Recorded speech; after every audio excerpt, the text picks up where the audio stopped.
Hey yo! Welcome to the wonderful world of Hungry Heath. Now I am not a classically trained chef. What I am is a self-taught home cook. I have studied under several television chefs. I have a PhD from YouTube University and a black belt in Google Food. I love to cook. The only thing I love more than cooking is my wife, the sensational Shelly eats steak. Together, every Friday night, 6:30 Central, we go live for the Friday night feast. We'll cook up an entree, maybe a couple little snacks. We'll show you all how we do it. Then we'll just sit around and just chew the fat with all our friends in the Hungry Horde. We hope you can join us sometime. But on today's video, we are doing something phenomenal. Oh? And it's all thanks to one of our fantastic viewers, Pam. She helped us get this sous vide. I've been hearing all about this for a while now, about how great they are. And my stellar wife did it again, y'all. She went to the farmer's market this weekend and got us some magnificent ribeyes. Where's this guy at? This is Ketovore Exotic Farms. Look how big those are. Look at my hand. Yeah, they're nice. They're about 1.5 inches Yes. thick. So I got two, but show them the marbling. Yeah. The other, yeah, there you go. Look at that. So beautiful. Beautiful rib. So this sous vide.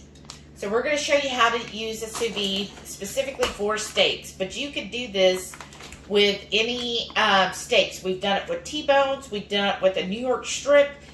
And, like, I'm really good at making ribeyes. Like, reverse searing of ribeyes, I've got that down. I could get a reverse seared ribeye, medium rare, no problem.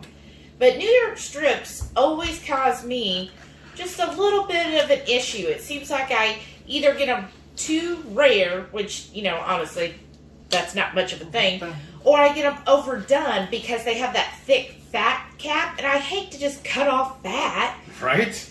But flavor. With the sous vide, and again, thank you, Pam, with the Hungry Horde that helped us get this sous vide. We got it off of Amazon. This is called Sous Vide Art. And I think it was around $100. But first I was going to go through what all we need to do this. Okay. My husband's jumping ahead. I'm hungry. So to get but started for the with sous vide, I'll leave a link down below in the show notes as to which one we got. So for a sous vide, what you're going to need is a nice deep pot. Or you could use the food safe big plastic containers that are real thick. This is, I think, an 8-quart pot, right? Mm-hmm. Or 12-quart, something like that. We do have a taller one that we use for our T-bones because they were so much taller. So just find the perfect size. I usually like to Yeah, what we did is kind of measured it. Yeah, make sure that your steak's going to fit in and leave a couple inches of room. They can't tell. Leave, you know, at least a couple inches so that the water can cover the steaks. Yeah.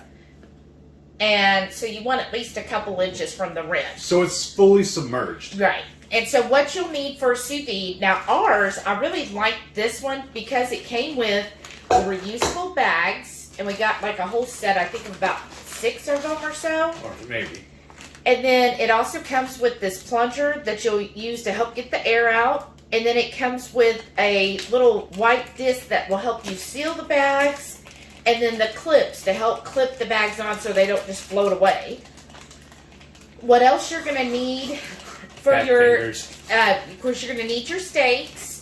And then you'll need some paper towels because when we go through to marinate this, you want your steaks to be as dry as possible when you put them in the bag. And then you'll need some type of chopping block and, of course, water, right? It's all going to be done in the water. Now, you want to start by marinating your steaks for, you know, at least an hour, preferably up to 4 hours. And so you're going to want to kind of plan ahead. Most steaks in the sous vide are going to take anywhere from an hour to 2 hours, depending on how thick they are and what temperature you want. I'm just going to show how thick these are. About as thick as my hand. Well, I use my thumb. So each, right here from the knuckle of the thumb to the tip is 1 inch. So these are You do that, they're a little over an inch. So probably about 1.25 inches, 1.5 inches. Perfect thickness for a single ribeye. Yeah. So we'll get started on getting this done. What we're going to start with, I'm going to put this stuff aside right now because I don't need the sous vide just yet. We got to prep everything first. You'll need your bag and your paper towels. Let me put that over here. And then we're going to just cut these open and pull the steaks out. Okay. We got our steak pulled out here. Isn't that just so gorgeous? Look at that. The things that make me happy, y'all. You could do any seasoning. To me, ribeyes and a good cut of meat don't need a lot of seasoning because I want to taste the beef, especially if it's a farm beef. I want to really taste this. So we're simply going to use the Redmond's cherry smoked salt. I love this, y'all. It really goes well with the steak, and it'll be great with the sous vide because it'll give that kind of smoky flavor to it. That's going to be awesome. And then just some fresh cracked pepper. And what you want to start by doing is just start drying your steak off. So I just push it, kind of pound it in here, get the sides even. We want to get this steak dry, and then I'll have my husband flip that for me. I'm going to flip this over so I got a nice fresh side. What? The shape of it kind of looks like the United States. Like, here's Florida. When it's hanging out like that. So I just want to really get this dry. Get that nice padded dry as you can. And then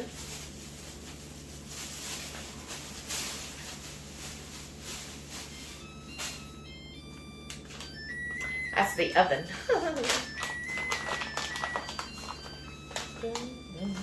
So now with the salt. So I'm just going to season it with the salt here.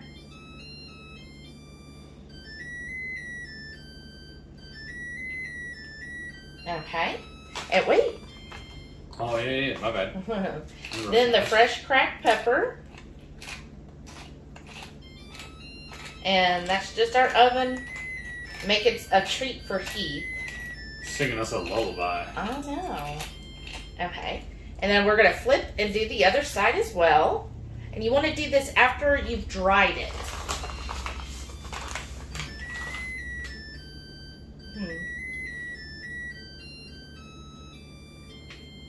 It's going to keep dinging until we're done here. That's fine. I'll get them to do it in a minute. Okay. So generously season with the salt. Sorry, y'all, for the beeping. Do it with some more pepper, fresh cracked pepper here.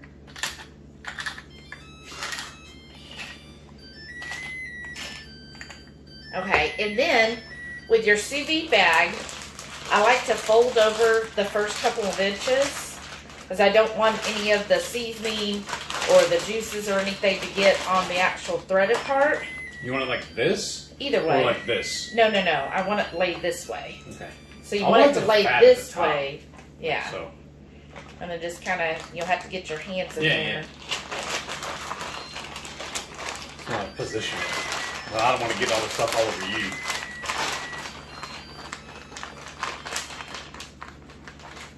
Alright, hold it up. Show them. Make sure that's where you like it. So, yeah. So, I like to do it like this because I want the water. If I put it upright, then I'm going to have to get a taller container to put it in. So he's going to stop that. And then we'll be right back. So I've got it. Again, I want it long ways in the bag. So you see this is a nice tall bag. Then what you do with this one comes with the white clip. And all you're going to do, move that to the side. Okay, you're going to put the clip on here at the one side, and you're going to push it all the way across and do it, at least a couple times. Make sure it's fully sealed there. So it should be sealed like a Ziploc, right? So now, do you have to burp this first, or does it matter? Now you take this little guy. Isn't this cute? It's like one of those like tire pumps, right? Or it's a reverse one, because it's taking it out. It's going to take it out. You'll have a little green dot here. You're going to line that up with this thing here. Now, some other sous vides I saw, theirs work a little different. Like you have to use a vacuum or suction this out, put it under water and pull it out. This, I really like the way this one works. So you just start, and you'll see that it's taking that air out. And this is good exercise for your arms, right? Yeah. So like I'm saying, it does not need to be burped in because you just burped it. Right. This is going to burp it. So you want to get it to where you've got all of that air out. So it should be nice and tight on there. You shouldn't see any air on it. So you see how it's nice and vacuumed on it. Should have where it looks kind of like shrink wrap around it. And then what you're going to do is, I'm going to do it just a couple more times. And you'll feel when you're doing this, it gets really hard to kind of pull it up. So once it gets that difficult, I just do it a few more times, like 5 or 6 more times, just to make sure I get all of that air as possible. And you'll start seeing some of the beef juices kind of pull it up into this. And to me, that's when you know it's like perfect. And then this, we're not going to go immediately in the water because, again, you want it to marinate with those seasonings for 1 to 4 hours. Now, I always cook my beef at room temperature. So this is still cold, so I'm going to just leave it on the counter for a couple of hours until I'm ready to begin. Yeah. And you just leave it right there. Now, if you are, this is a ribeye.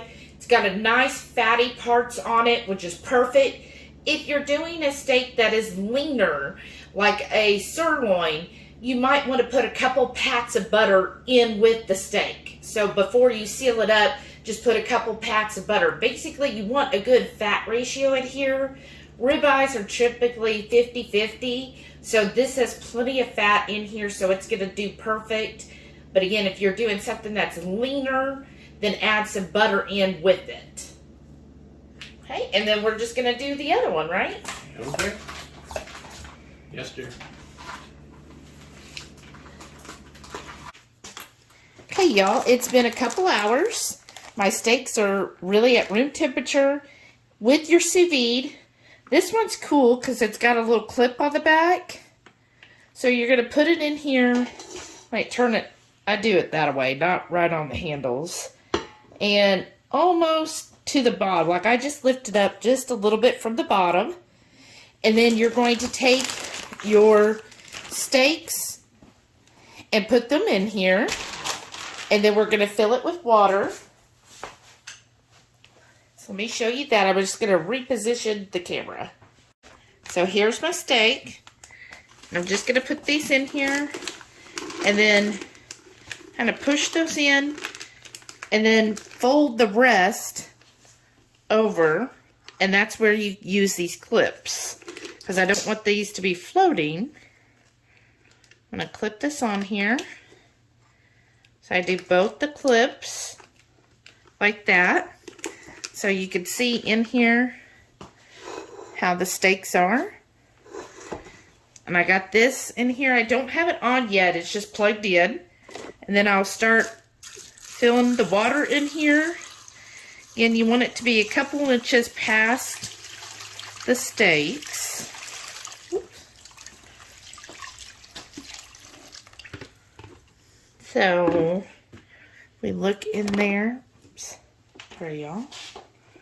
See, it's past the steaks there. So they're fully immersed. And then for this, what you're going to do, let me focus on this a little bit more. Oops. Okay. So I turn it on. Now mine's already preset because I've done this before. But what you would do is go to setup. Okay, you do the temperature you want. I want my steaks to be at 131. By the time they're done, then I'll be able to sear them off, and they're going to be perfect medium rare. And then this is how long you want the steaks to cook. If they're on just about an inch, you want to go for an hour. If they're closer to 2 inches, then you might want to do 2 to 3 hours. Now these are about 1.5 inches. Oops. So I'm going to go 1 hour. I'm going to do 1.5 hours.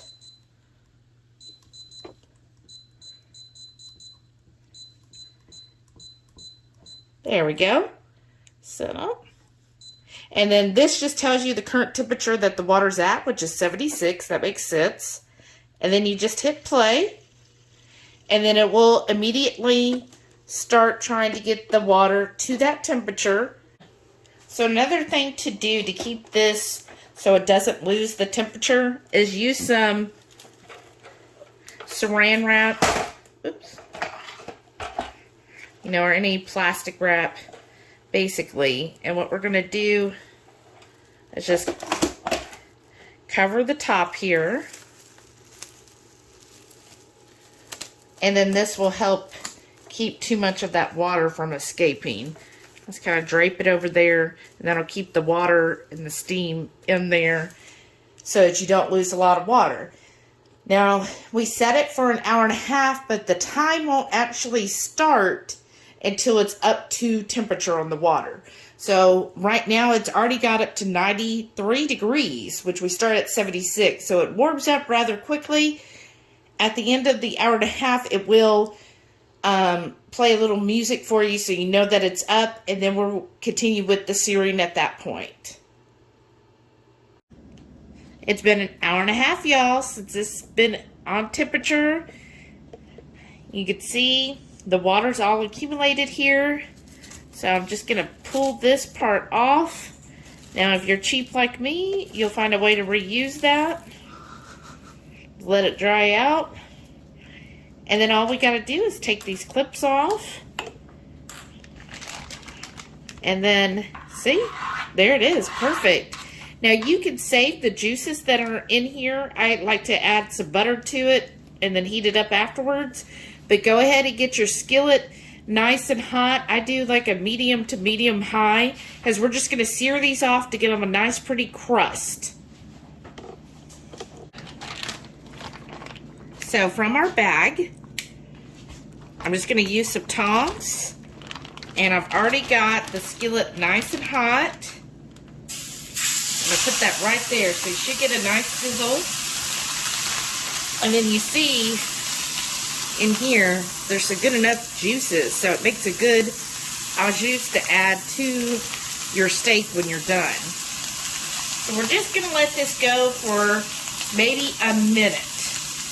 Basically until it's got a nice crust on it, then we'll flip it and do the other side. And then of course you want to make sure you still let your steak rest. And so I generally let it rest for about 10 minutes. So what will happen is while the steak is resting, then I will make my side, which is usually like stuffed mushrooms or stuffed jalapenos. I just flipped the steak. Look at that beautiful crust on this steak, y'all. To me, that is perfect. That's what you want. Just going to let it go for a minute on this side and then put it on our plates. Oh man, this looks amazing. Right? Why did it take us so long to get that sous vide machine? Money. Right? And thank you again, Pam, for helping us get that. Well, this is a really fatty part right there. Yeah. These ribeyes from that guy, they're just super fatty. And didn't you say too that when that day you went and got them, he said he just slaughtered them recently? He just got a process. Yeah. Man, that looks amazing. Mm. So tender, so juicy. I'm cutting right in the middle, y'all, so you can see how. Look at that. See that? To me, that's a perfect medium rare. I like it like that. A nice pink, almost red center there, and it's got a nice crust on both sides. Oh yeah, look at that. Yeah, that is perfect to me. Oh boy. Just perfect. Just like heaven. And then plus, I mean, when you spend money on a good ribeye, you want to treat it right, you know? You don't want to overcook it, and you want to make sure it turns out just as tender. So let's see, compared to normal ribeyes. Mm-hmm.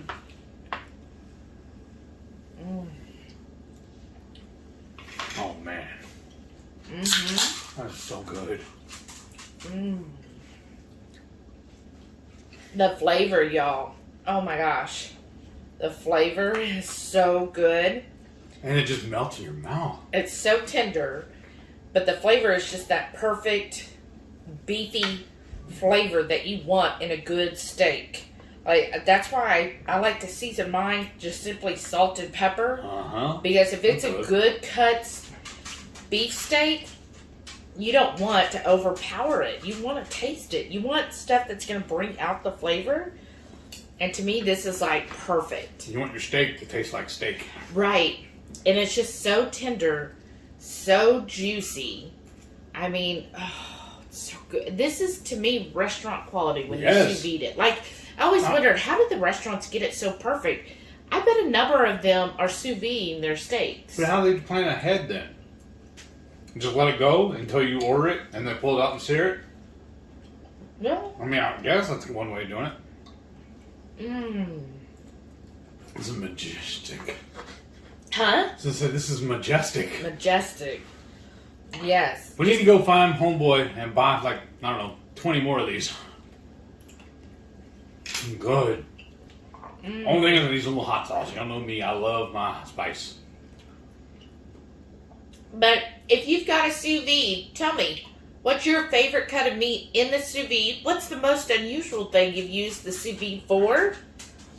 And if you haven't got the sous vide, are you wanting to now? Let us know what you think. Right? Comment down below. Yeah, and make sure you tune in because we just pulled out of the freezer a rib roast. We're going to do it in the sous vide. Because I got a couple of packages of them, and I pulled them out of the little styrofoam with the cellophane on it. We put them in the cryo vac, the food saver bags, and they've been sitting in the freezer waiting. And I'm thinking we can just go ahead and cook them in that bag, and they'll be perfect. Maybe. You're not seasoned though. That's fine. It'll taste like meat then. Man, I gotta try some of these mushrooms too, though. Yeah. So, if you like this video, please give us a thumbs up. Make sure, if you're new here, subscribe. Come become part of the Hungry Horde. Man, this is so good. And definitely leave us a comment down below and let me know what you think. Give us some tips if you've done a prime rib roast. Let us know what challenges you might have faced or how we should do that. I'm fixing to ruin it. And also, don't forget, every Friday night, 6:30 Central, we go live for the Friday night feast. We'll cook up some little entree or a couple little snacks. We'll show y'all how to do it, and then we'll just sit around and just enjoy the fruit of our labors with all of our friends in the Hungry Horde. We have a blast every Friday night doing that with all y'all. I gotta eat this steak. It's calling my name. I can hear it right now. Eat me. Thank y'all for watching. We'll see you on the next one.